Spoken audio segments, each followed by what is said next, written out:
Hello students, welcome back to my YouTube channel. आज हम लोग स्टडी कर रहे हैं जॉइंडिस या पीलिया के पार्ट 2 के बारे में। पिछला जो पार्ट था उसमें हम लोगों ने जॉइंडिस किस रीज़न से होता है उसके बारे में जाना था। जॉइंडिस के कितने टाइप्स होते हैं उसके बारे में जाना था। अगर आपने वो वीडियो नहीं देखा है तो उसकी लिंक आपको डिस्क्रिप्शन बॉक्स में मिल जाएगी, वहाँ से जाके आप उसको देख सकते हैं। देखिए, पीलिया मैंने आपको बताया था कि पीलिया बहुत ही कॉमन बीमारी है। पीलिया का मतलब होता है जब आपको बॉडी और जो आपकी आँखों का वाइट पोर्शन होता है, जो सफ़ेद कलर होता है, वो थोड़ा सा पीला पीला सा दिखाई देने लगता है, तो उसको हम लोग जॉइंडिस की कंडीशन बोलते हैं या पीलिया की कंडीशन बोलते हैं। ठीक है, पीलिया के टाइप्स हम लोग पढ़ चुके थे। आज हम लोग पढ़ते हैं पीलिया के सिम्टम्स, यानी कि लक्षण क्या क्या होते हैं। देखिए, पीलिया के लक्षण क्या हैं। तो पहली चीज़ तो पीलिया में वीकनेस यानी कि कमज़ोरी आ जाएगी।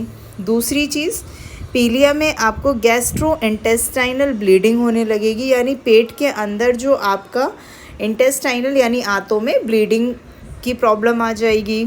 नेक्स्ट जो होता है वो डायरिया की समस्या आ जाएगी। नेक्स्ट आपको एनीमिया हो जाएगा। नेक्स्ट आपको ओएडिमा हो जाएगा, एडिमा की कंडीशन आ जाएगी। नेक्स्ट होता है आपका वेट लॉस होने लगेगा, यानी अगर आपका वेट बहुत तेज़ी से गिरना शुरू होता है तो उसका मतलब हो जाता है कि आपको पीलिया हो गया है। इचिंग ऑफ द स्किन की कंडीशन आ जाती है, यानी आपकी जो त्वचा होती है, त्वचा में खुजली होने लग जाती है। इसके बाद में जो आपका डार्क कलर यूरिन होता है, यानी गहरे कलर का जो यूरिन होता है वो रिलीज़ होने लगता है। आपने देखा होगा जब कभी भी आपको कोई भी बीमारी या कोई भी रोग हो जाता है तो जो यूरिन होता है, यूरिन का कलर आपका कैसा हो जाता है, डार्क कलर हो जाता है। पहले हल्का येलोविश आता है, फिर डार्क येलोविश हो जाता है, फिर ब्राउनिश हो जाता है, इस टाइप के कलर्स हो जाते हैं। इसके अलावा आपको थकान महसूस होने लगेगी। आपका जो एब्डोमिनल है, यानी कि जो आपका पेट का पोर्शन है, एब्डोमिनल कैविटी है, वहाँ पर पेन यानी दर्द होना शुरू हो जाएगा। तो ये सारे के सारे हमारे जो जॉइंडिस के थे वो सिम्टम्स थे, यानी लक्षण हमें क्या क्या जॉइंडिस में दिखाई देते हैं, यानी घर पे रह के हम कैसे पता कर सकते हैं कि हमको जॉइंडिस हुआ है करके।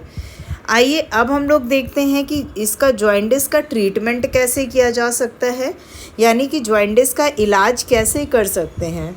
ज़्यादा से ज़्यादा आप पानी पीजिए। पानी पीने से आपके जॉइंडिस में कमी आएगी। कम फैट वाला आहार लेना चाहिए, यानी ऐसी चीज़ें जिसमें ऑयल या फिर फैट की मात्रा कम हो। ये सारी चीज़ें आपके जॉइंडिस के इलाज में काफ़ी हद तक मदद कर सकती हैं। इसके अलावा अगर आपको लीवर से रिलेटेड कोई भी डिज़ीज़ है और ऐसी कोई बीमारी है जो गंभीर स्थिति में पहुंच रही है, तो आपको सबसे पहले लीवर को ट्रांसप्लांट करा देना चाहिए। वही केवल एकमात्र आपके लिए विकल्प है, दूसरा कोई विकल्प आपके लिए नहीं है। अगर लीवर से रिलेटेड आपको कोई भी खतरनाक बीमारी है तो वहाँ पे आपको सिर्फ एक ऑप्शन होता है, और वो ऑप्शन क्या है आपके पास, लीवर को ट्रांसप्लांट कराना। ठीक है, इसके बाद जो पीलिया का ट्रीटमेंट होता है, ट्रीटमेंट के समय पे अल्कोहल या अन्य जो भी केमिकल्स होते हैं उनको यूज़ करना बंद करना पड़ता है। आपने देखा होगा जो लोग बहुत ज़्यादा अल्कोहलिक होते हैं, यानी जो लोग बहुत ज़्यादा शराब का सेवन करते हैं, उनका जो लीवर होता है वही सबसे ज़्यादा डैमेज होना शुरू होता है। ठीक है, अब इसके बाद और लीवर डैमेज होने की वजह से ही कई बार उनकी डेथ भी हो जाती है।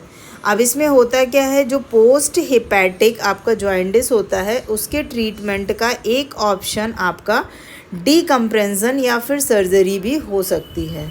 तो ध्यान रखिएगा, आपको मैंने लास्ट वीडियो में बताया था कि 3 टाइप के रीज़न्स हो सकते हैं जॉइंडिस होने का। एक प्री हिपैटिक जॉइंडिस था, एक आपका हिपैटिक जॉइंडिस था, और एक आपका पहला वाला जो था वो आपका था प्री हिपैटिक जॉइंडिस।